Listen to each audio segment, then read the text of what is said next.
पिछले सप्ताह मेरे कुछ संसद में सहयोगियों ने आलोचना की थी, जो अब राष्ट्रपति के संयुक्त सत्र को संबोधित करने के लिए संसद में आने पर सेंगोल के बारे में अब संसद का महत्वपूर्ण हिस्सा बन गया है। महोदय, मैं आपके माध्यम से बताना चाहता हूं, मैं साउथ इंडिया से आया हूं और साउथ इंडिया में सबको मालूम है ये सेंगोल जो है प्रजा धर्म का और न्याय का प्रतीक है, ये राजदंड का प्रतीक नहीं है। और ये प्रजादंड हमारे सामने हमेशा रहेगा ताकि हम सबको ये याद दिलाता रहे कि हमारे को प्रजा के लिए काम करना है, किसी परिवार के लिए नहीं, अपने लिए नहीं, राष्ट्र के लिए काम करना है। ये हमेशा हमारे को याद दिलाता रहेगा, क्योंकि हमारी ग्रांड ओल्ड पार्टी इसकी याददाश्त बहुत कमज़ोर हो चुकी है।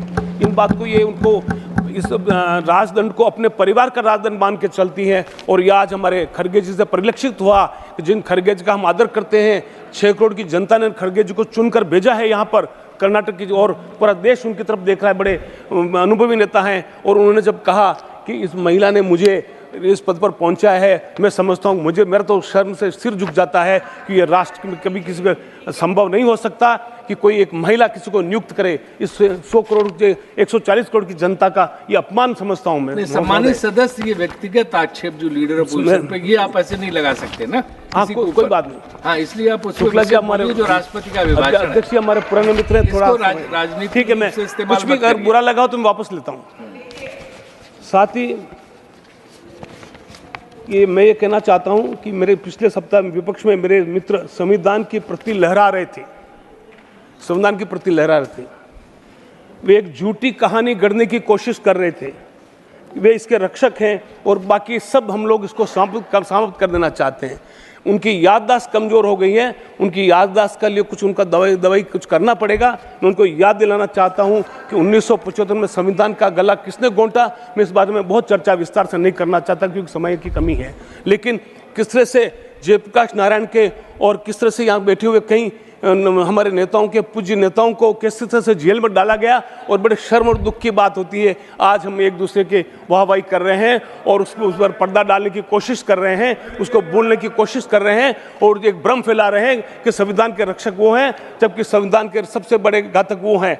और मैं 356 की धारा का उल्लेख नहीं करना चाहता हूँ, कब कब कैसे कैसे उपयोग किया है।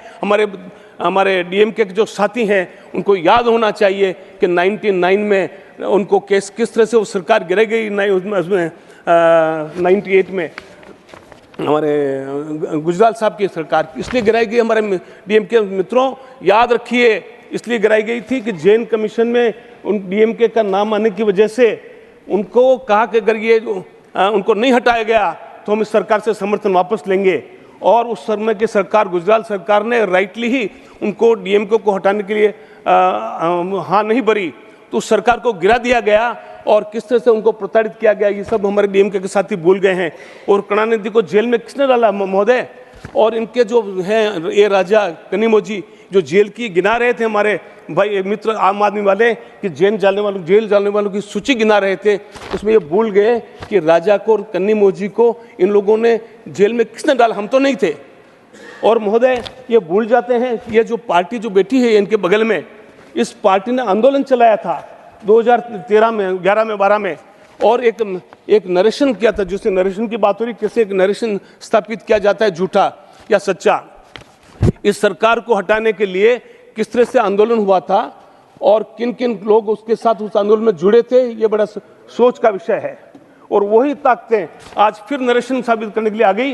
वही, मैं उनका नाम नहीं लेना चाहूँगा, जो आम आदमी से उस समय जुड़े हुए थे, वही लोग आज एक नरेशन ऐसा स्थापित किया कि ये डाउन हो रहा है, टर्न अराउंड हो रहा है, ऐसा एक झूठा भ्रम फैला करके ऐसा लोगों, और ये संविधान का ये हो जाएगा। महोदय 2 मिनट महोदय प्लीज़। और दूसरा महोदय, ये जो जेल जाने की बात कर रहे हैं महोदय, मैं इनको कांग्रेस के साथियों को याद दिलाना चाहूँगा कि इसको केजरीवाल को जेल में भेजा किसने। मेरे पास में पूरे सबूत हैं, मैं ऑथेंटिकेट करता हूँ, मैं सबके लेके आया हूँ कि ये आंदोलन किसने शुरू किया था, ये आंदोलन प्रारंभ किसने किया था, ये आंदोलन प्रारंभ किसने किया था, शराब घोटाले के ऊपर आंदोलन किसने प्रारंभ किया था, आरोप किसने लगाया था। नहीं, ये बैठिए, नहीं बैठिए, मैं यील्ड नहीं हो रहा हूँ महोदय, मैं यील्ड नहीं हो रहा हूँ। शराब घोटाले के लिए पहला आरोप किसने लगाया? एक मिनट, नहीं महोदय, नहीं मैं मेल नहीं हो रहा, नहीं हो सकता, मेल नहीं हो रहा हूँ। लहर सिंह जी, एक मिनट नहीं महोदय, शराब के घोटाले का आरोप कांग्रेस ने लगाया था। ये कौन सी वॉशिंग मशीन थी, कौन सी वॉशिंग मशीन थी, उसमें पूरी की पूरी पार्टी धुल गई। इन्होंने इन पर आरोप लगाया, और आज इकट्ठे हो रहे हैं, क्या शर्म, क्या बैठ जाइए, कौन बोलते हैं मुझे बोलने वाले? अध्यक्ष नहीं, ऐसा नहीं हो सकता, देखिए समय इन्होंने खराब कर दिया है। ऐसा है अध्यक्ष, मुझे बहुत कुछ कहना है। मैं एक कहानी कह के अपनी बात समाप्त करूंगा अध्यक्ष जी, एक कहानी कह के मेरी बात समाप्त करूंगा। जो लहर सिंह जी, मुझे आप बैठिए। ऐसा है ना, एक मिनट बैठिए। जो लोग सदन में नहीं है या अपने आप को डिफेंड नहीं कर सकते हैं, परंपरा ये है कि उनके ऊपर आरोप नहीं लगा सकते, तो थोड़ा उसका ख्याल रखिए, है ना? आप क्या, चलिए मैं मेरी बात, ओके, आपकी बात मान लिया, आपने जान लिया, आपकी बात मान 58 में मेरा औचित्य का प्रश्न था। अच्छा, अब आप 1 मिनट में समाप्त कर दिया, आप उनको ज्यादा टाइम दे रहे हैं लहर सिंह जी को, बात होती है ना? हाँ, मैं एक बात और कहना चाहता, अध्यक्ष जी एक बात और कहना चाहता हूं मैं, कि एक छोटी सी कहानी याद आ रही, उसके बाद मैं उस कहानी को कह के मेरी बात समाप्त करूंगा। जल्दी करिए, 7 मिनट आपके ज्यादा हो छोटी सी, गए। बिल्कुल छोटी।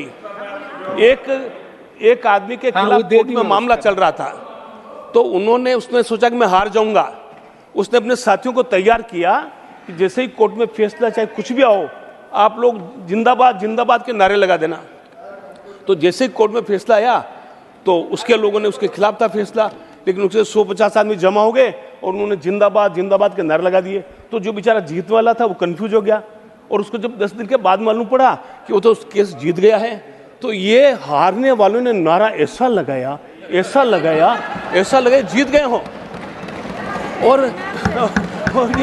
ये इनको मैथमेटिक्स आती नहीं है, और ये ऐसा नारा लगा, तो ये उछलने लगे और ये नाचने लगे। अध्यक्ष जी, ये कैसे नाचने लगे? वो नकली मोर नाचता है, नकली पंख लगा करके, इनके और उनके पंख करके, उधार के पंख